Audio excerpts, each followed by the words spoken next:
Napasmado ang bunganga. Beep, beep, beep, beep, beep. Ang tagalupa na viral ang mukha. Bip, bip, bip, bip, bip. Bumibip, bip, bip, bip, bip, bip, bip, bip, bip, bip, bip, bip na ba? Ang lahat, Martian, Beep, beep, beep, beep. Enrico Pañero, Bip, bip, bip, bip, bip. Beep, beep, beep, Bip, bip, bip, bip, bip. Bip, bip, bip, bip, bip. Titilaok! Titilaok!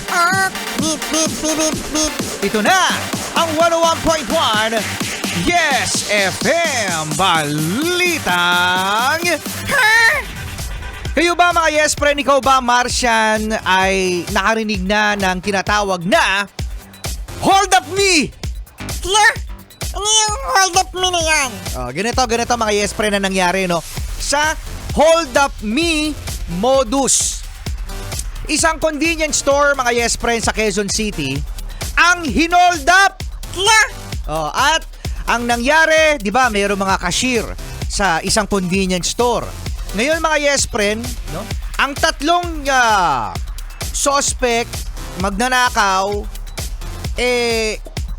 parang namimili sa convenience store. Pagkatapos, ngayon, yung isang hold-upper ay magbabayad na dun sa cashier.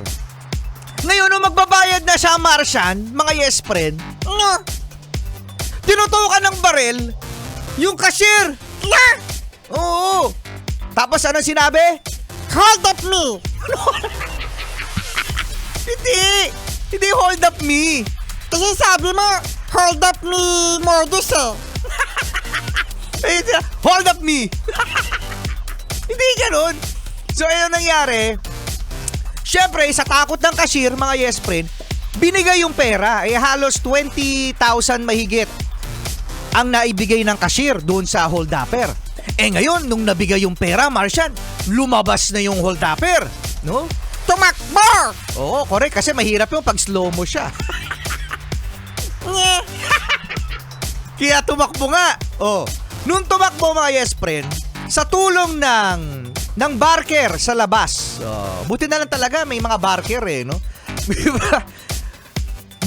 Natunton yung mismong hold-upper na kilala.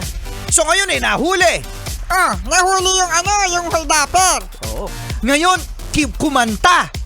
Kumanta ng ano? Kumanta at sinabi, Martian. Anong sabi? Kala ko ba kumanta? Hindi, yun yung isa sa mga salita na kapag kailangan talaga explain kay Martian. Kasi sabi mo kumanta. Kailangan na-explain talaga sa'yo no? O sige, nagkwento na lang. Sige. Nagkwento at sinabi, nakasabwat niya yung cashier. So ibig sabihin, inside job mga Yes Friend. So sabi nung cashier, doon sa hold-upper, hoy, mamaya, hold upin mo ko ha.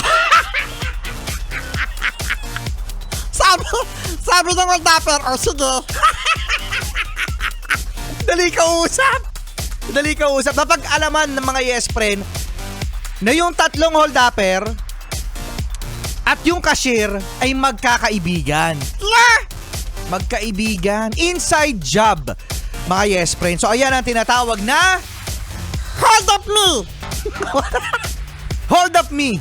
Yan pala ang ibang mga modus, no?